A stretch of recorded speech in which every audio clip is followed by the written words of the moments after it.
Bismillahirrahmanirrahim. Alhamdulillah wassalatu wassalamu ala Rasulillah sallallahu alaihi wa ala alihi wa ashabihi wa man wala. Assalamualaikum warahmatullahi wabarakatuh.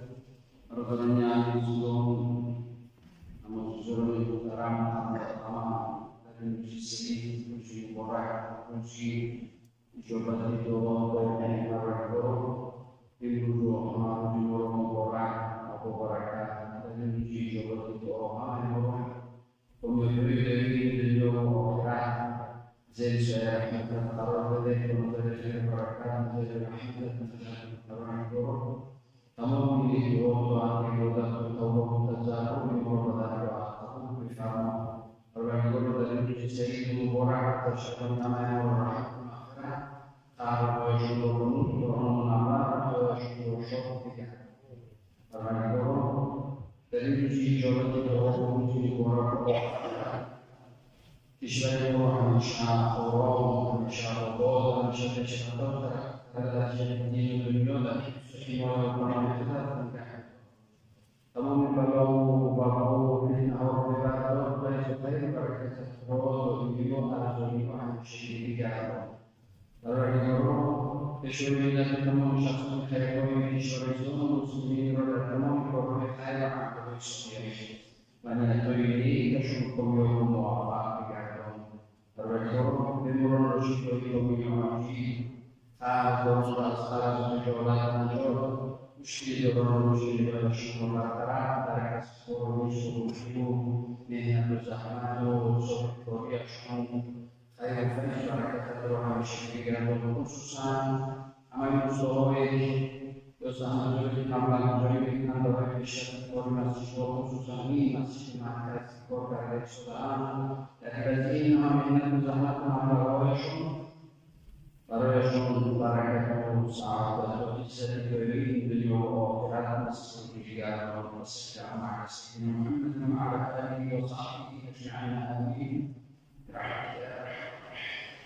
terdengar mau hati kita sangat satu mujizat ini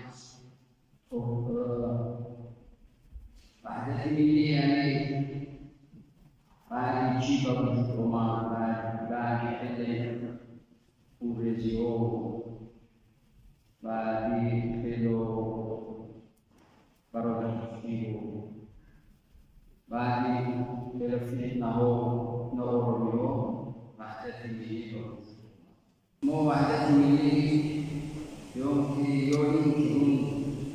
jangkoi tahmini zasharoh bayar beri fakirci fakirci kerana jawaban yang bos fikir nak dan cuniti soalnya nawatu af fikir kata mustahil nopo bahasa kotor sasun sagai karena sudah saya sedang berhasil melakukan jangkau syarat itu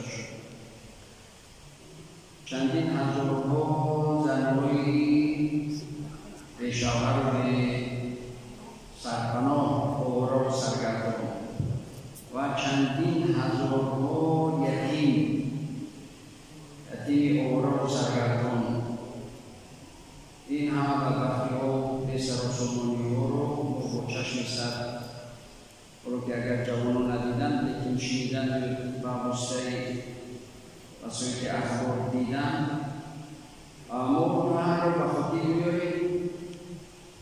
fakir di negara bora jauh noro ibu bakho ini bos patah nakna so kamu jangan kami dia kerap nazar di bangun Islami اشتغل صالون مستشفى نتيجة فتنة وأروي ولو بوزعون كرافورو بوزعون بدس يعني نسونوي لازو منسابلوش بوزعون بروي باتو بوز مفاهن وأروي شرب مفاهن وأروي نهجر سريع وخطير إن أروي جانبو يحتجورات هاسي بنهاية درمادي Mufti di sotto la tecnologia. Di per la classificazione di giornali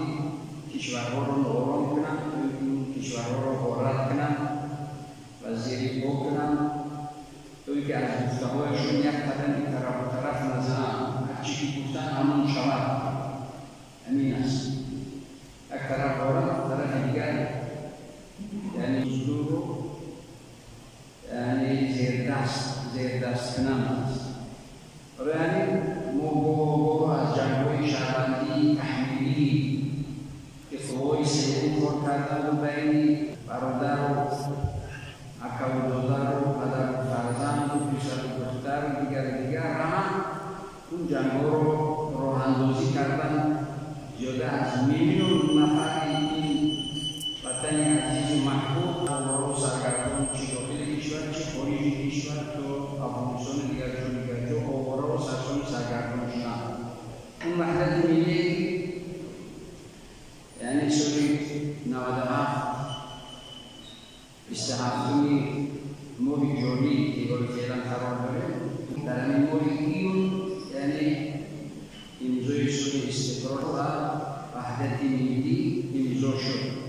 ما این را همیشه بیان میاریم به خاطر که دوباره پیشگو نخوریم، دوباره گمراه نشویم و دوباره سرگردان و آواره و یعنی سرسان و سرگردان و بدبخت و ناکام نشویم، دوباره فرزندان ما آواره و سرگردان و بدبخت نشوند. یعنی به خاطر این است این یادآوری از این جنگ‌های گذشته شهروندی یا جنگ شهروندی برادرکشی تحمیلی این به خاطر همین است. قرآن هم زیاده است 1400 جای همیشه مسلمان رو به اندیشیدن و عقل رو استفاده کردن، از روی درک و فهم زندگی رو پیش بردن، تحلیل و تشخیص کردن، گذشته رو آموختن و آینده رو ساختن. این همه تذکر می‌کرد، امر بدون که فکر کن، عقل استفاده کن، تحلیل داشته باش، تشخیص داشته باش، بررسی کن، آواره نشو، سرگردان نشو، بدبخت دنیا و آخرت نشو، همیشه از هدایت، همیشه از سعادت، همیشه از آداب، اخلاق، دینداری، رحم، شفقت، برادری، اخوت و دوستی پیروی کن. این رو میگوید دین مبین اسلام. لیکن متاسفانه چی شده است که بسیاری کشورهای اسلامی و غیر اسلامی هم من هفته گذشتم صحبت کردم فکرایی که بینید همین یک کشوری که کشور صادراتی هست که تمام نمود اشیای ضروری زندگی را صادر میکنند. باید چند مبلغ معینی جوانان را به میدان کشیدن، کشور را آرام کردن. چند سال است که سوخته شده است، هیچ آرام نمیشود. یا نزدیکتر 45 سال زیاد است که منم کشور همسایه سوخته شده است و نوت شده است که از ترکیش رو در کوچه ها و بازارها میکردن و در مسجد ها کرده شده. خدا نشان ندهد. من هفته گذشته گفتم که طعن نیست، جگرهای ما خون است. برای هر برادر مسلمان که در هر جای بید و نوع کشته میشود همچنین مسلمان برای ما این غم است، اندوه است. ما جگرخون هستیم. همیشه دعا هم میکنیم که خداوند عزوجل هر چیز زودتر برایشون آرامی، صلح، وحدت، یکدیگر فهمی، یکدیگر قدرکنی رو با و مستحکم جابجا کنند. لیکن متاسفانه و بدبختانه میبینیم که چکارها شده شده است.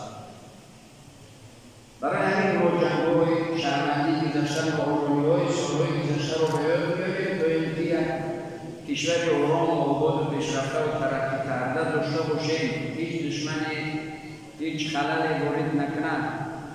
همین است، هیچ حتی یک بودن دشمن دارد، ولی که یک کشوری که با ترقیات است و آرام است و آسودگی هست و برادری هست و اخوت هست و شب و روز هر وقتی که می‌خورید هر جای سفر می‌کنید این است و هر روز یک شده یک کارخانه است، راه است، ساختمان است، نفت است یا دیگر هست. این کشوری‌ها هر روز هست. برای همین اگر بعضی از کشورها یا قوه‌ها برای این همه آرامی و آسودگی و برادری و اخوت و دوستی اشغال و خشونت و بسیار خرسند باشند، بعضی قوه‌های هست که چشماشون سیخ میزنند و منفیت هم هستند برای آرام کردن و نارام میکنند، سلاح میفروشند و یعنی زیردست میکنند، محتاج میکنند، متهم میکنند و میگیرند. هرچی که خواستن همون نشاخسته‌های اون رو باید شود. برای این جنگ‌های شهروندی میشود در بعضی از کشورها باید این شعور پیدا باشد. مسلمان باید همیشه چهار طرفش نظر کند. مسلمان همیشه باید تحلیل داشته باشد. مسلمان همیشه باید سنجش داشته باشد. مسلمان همیشه باید فکر و خیرت و عقل و فراست و خیرخواهی‌اش را هرگز و هیچ چیز در هیچ چیزی باید در این وضع هیچ چیزی باید ندهیم. حالا یک مثال عادی ما می‌بینیم جوانی حیات دو جوان با یک جمله برهم می‌خورد، با یک جمله بچه خونه یا دختر خونه‌اش میاد، خونه‌اش میامون و دو عروس هم میگوید یا عروسی موزنی بگی یا دایی چی این زندگی اما میگوید یک جمله یک خونه را یک زندگی را برهم می‌دهد. اما کلاسی نیست یک جمله یک خونه را برهم می‌دهد. یکو هیچ زندگی هیچ نفره هیچ جوانی که خرمشه و مستقبلانی نمیشه. اگر هر چقدر ناکامی ها یا که نافهمی ها اگر در حدودی یعنی دو نفر یعنی جفت بماند زندگیشان خوب پیش می رود. لیکن متاسفانه از کمبودی زندگیش بر مادرش خبر می‌دهد. چی پسر باشه چی دختر. اول همیشه اون خوشی ها و خرسندی ها و خنده و تبسم و محبت و زندگی خوبی فرزند و پسر دخترش و پسر کلینش بایدش نمیاد. فقط همون یک جمله گفتگی پسرش شکایت اون پسرش پیش ایش میاد حتمی تصمیم میگیره که من همون کلی رو باید از خونه دور کنم برای که این چنین بوده است پسر من رو چی به احترامی کرده است یا دیگر یک جمله که میگوید پسر و مادرش تمام اون زندگیش رو خراب بود، زندگیش رو برهم می‌ریزد. وقتی که بگیرد دور این رو بررسی کند سه طبقه‌اش کند بعد یک تایش کند که دیگه تمام گل می‌چیند. نه اونی که می‌بیند بعد در سرش چهارمغز می‌شکند و بالا را می‌بیند. بعد هر وقت او دیده‌ش در تنهایی می‌ریزد میگه کاش همون را سر نمی‌دادم. چیکار دیگر فکر کرده رو دوام نیست. هم کلاس نیست برای از جوانه عزیز. برای همین احتیاط شدید. عیناً همین احتیاط رو که دیگر اویله یک حکومت یک اویله بشه. همین است. ارومی اویله وابسته هر چیز هم پدر مادر فرزندو چند نفری که اصلا احترام قدردانی و احترامی اهل خانواده باشد تمام خانه پر از خیر و برکت و سعادت و خرسندی و خوشنودی و خنده و تبسم احترامی همدیگر است و برکت است. زندگی یک در حدود یک اویله یا که در یک دایره خود زندگی رو برباد می‌دهند یک جمله. چرا این رو مثال آوردم؟ به خاطر که عیناً همین کشورها رو هم یک چند جمله برهم می‌دهند. ارومی کشور رو یک چند جمله یک جمله برهم می‌دهند. اگر اندیشه نکنند، دوراندیشی نکنند، گذشته رو نآموزند، آینده رو فکر نکنند، تمام یک کشور رو آتش می‌زنند. برای همین باید که همیشه هوشیار باشید، همیشه دوراندیش باشید، همیشه خیرخواه باشید. سعادتمندترین انسان، بهرزترین انسان که قلب پاک دارد، هیچ غرضی ندارد، همون سعادتمندترین انسان است و سالمترین انسان زندگی هم میکند و تو آخری عمر سعادتمند و خوشحال خرسند است. اما اونی که همیشه غرض دارد، تحقیق میکند، ایراد میگیرد، خب دیگه این توموندن شکایت است، توموندن یعنی در عذاب است، توموندن در حسد است، توموندن میسوزد، میگوید، میمیرد، میرود. هم دنیا هم آخرتش رو برباد می‌دهد. در نتیجه چی؟ در نتیجه بدخواهی. بدخواهی خیلی بدخواه را بدبخت می‌کند. اونی که مقابلش هست رو بدبخت نمی‌کند. همینی که حسد میبرد، همین حسدبر حاسد رو، حسدبر رو بدبخت و ناکام و عورت سرگردان می‌کند. نه اینطور نشانی که با اون نسبت به اون حسد دارد، اون رسوله و خوشحال و خوشبخت زندگی دارد. لیکن حسدبر، اونی که حسد دارد در قلبش، این سیاهی قلبش رو بیمار بعد میبینید که سکتری قلب در خلق شد، میبینید که دیگر چند سال دیگر بیچاره خودش رو یعنی کشیده میرود. برای همین دین رو به اسلام میگه مناجات مومی هر اجبار و نیت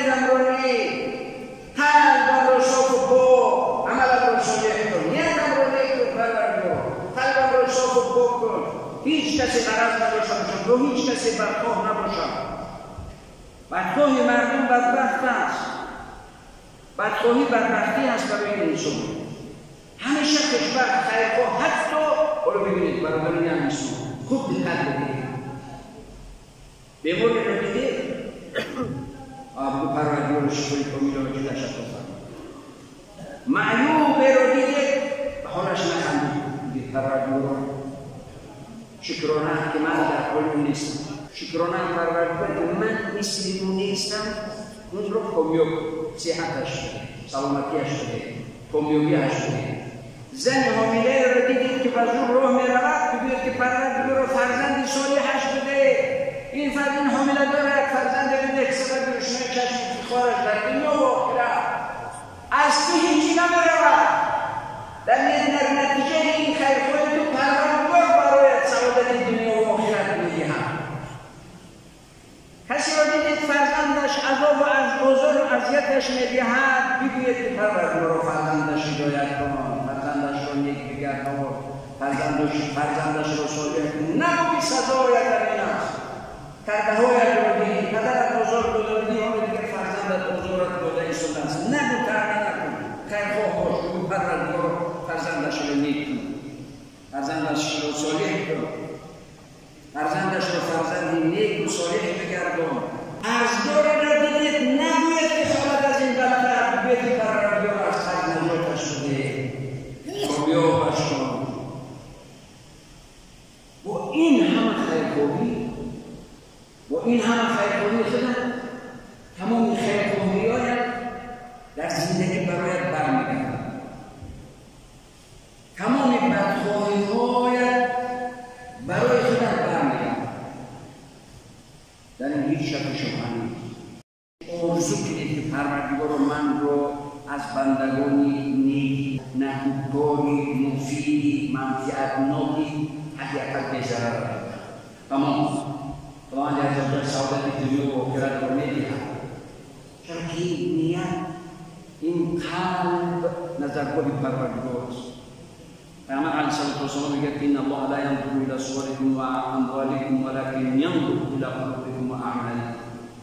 پروردگار به این سیستم و صورت و سر لباس و نور و اعمال شما نگاه نمی‌کند چون این هم خدای پروردگار است. کدام آمدگی می‌گوید که با این قد و قامت به این سیستم و صورت و چشم و دیگر این همه زیبایی یا این همه شکوه و شهامت رو من خودم یا پدرم کشیده بود که من آمدم. پروردگار به همین صورت بیاورد. این صورت برای پروردگار هیچ اهمیتی ندارد.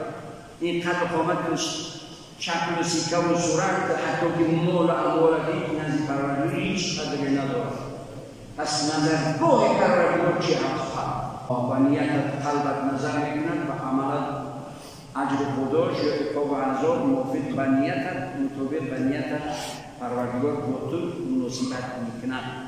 نیتی نیک داشته باشید در نیک می‌آید، نیتی بد داشته باشید بد می‌آید. حتی نیت در حیات مسلمان اهمیت جدی و زیادی دارد. خیرخواهی برای مسلمان اهمیت جدی و کامیابی و سعادت دنیا و آخرت می‌آورد. و اگر این خیرخواهی به یک عمل تبدیل شود چی جای دیگر این رو شرح تفصیل داده هم نمی شود. امکانیت ندارید همیشه آرزوی امکانیت رو بگید از پروردگار اگر امکانیت هم میدونید در همین مسجد سهمی نمیگذاشتم تا وقتی مردم نماز میگذارد به من پروردگار صدقه جاریه اجرش میدهد.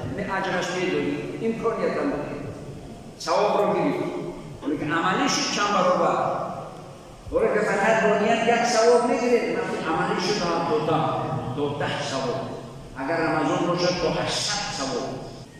پروردگار اگر امکانیت میداد یا یتیمخانه برای چند یتیم یک شرایط یک کتاب یک مواد تعلیمی تشکیل میکردم اما پروردگار میگه بنویسید در اعمالنامه‌اش ثواب بنویسید. با مجرد نیت کردن همیشه برای همین مؤمن باید همیشه نیت نیک داشته باشه. نیتی بد چی؟ بعضی به قصت شیطانی اجتماع همین ملائکه صفت انسان مسلمان یعنی پروردگار لطیف است. ان الله لطیف خبیر.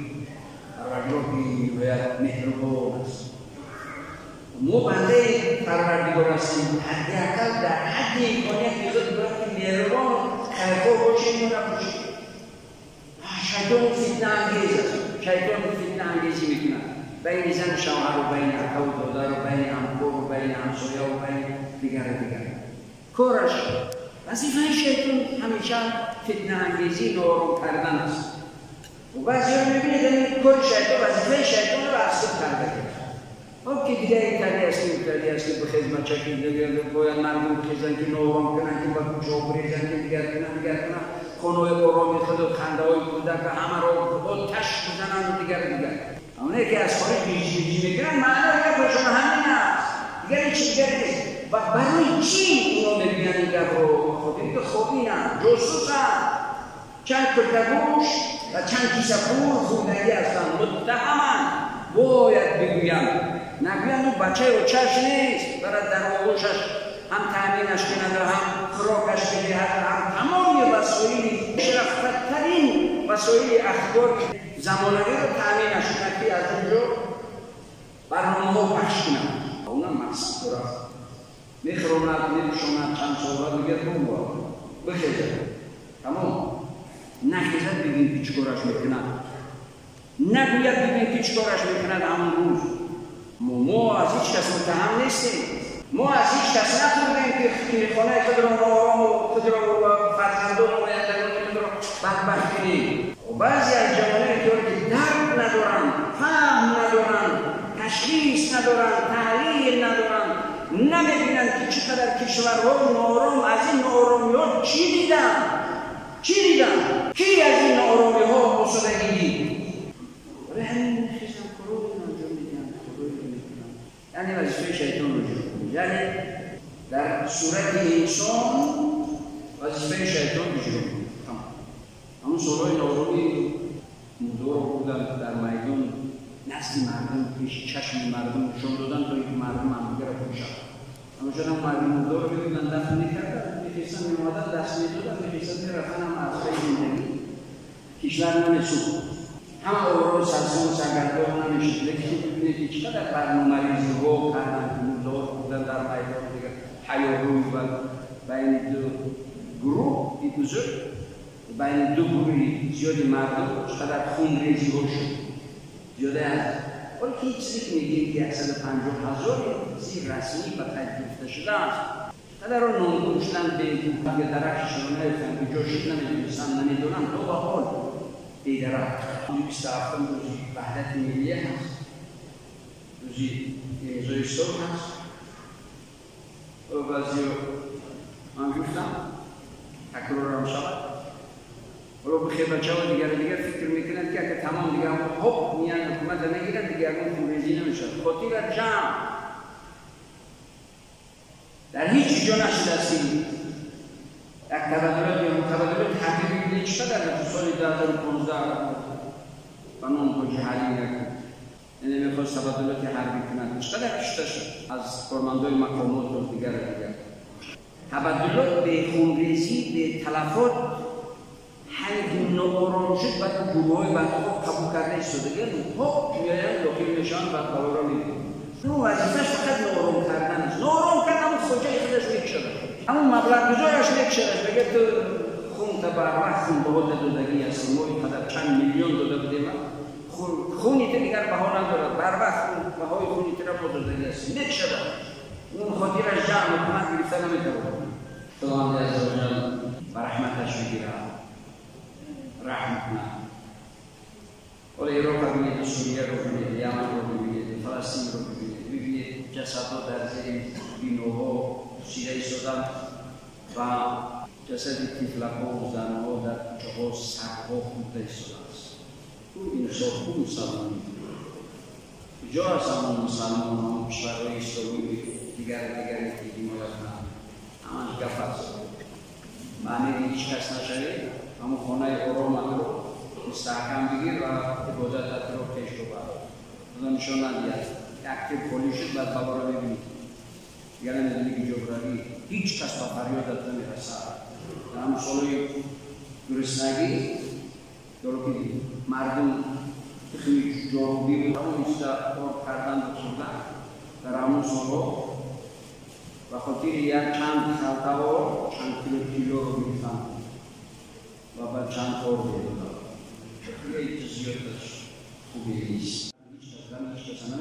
یک چند دقیقه که آواز صدا بلند کرده شده است و خوبی نمی‌بینی که در روی چی گپ شده شده است که یک کشوری آرام در خانه آرام لانه یک پرنده رو بیان کردن و گل نیست پاره کردن اون جوجه هایش رو که پرنده ها و دیگر گناه نیست یک کشور آرامی که رو به ترقیات از رفته شده است با بهانه جهان به سر و سامان کردن و وارد کردن این کشور فکر نکنید که اون جواب می‌خواهد با بهانه جهان این به سر و سامانی و بدبختی و خونریزی و غارت رو در نظر دارد اونم خوجه دارد اون بیچاره هم خوجه دارد خوردگی است جاسوس و خائن است مجبور است که گوید خوب دور فکر کنید جوانان را نصیحت کنید خصوصا اونایی که نزدیکان و پیوندان در مهاجرت مهنتی هستند همیشه بگید بچه‌ام دو در راه یادش نرو و هیچ بلبله و وسوسه و شیطانی بده نشود من در همین یک سفر کاری آخری با مهاجرت مهنتی یک نفر ممکن اگر سوال باشد درست باشد مرحمت آخری با مهاجرت یک نفر عصبانی همین فلانی همین کار گفت چطور کردن در عزیز آرام موج جمع نمید هیچ کس جمع نمید هم اندر نصیحت گفتشین ما با خاطر آمدیم که شما آرام باشید و هیچ خطری ندارید یعنی رعایت کنید ترتیبات نظام نه همین تو چکار کردی؟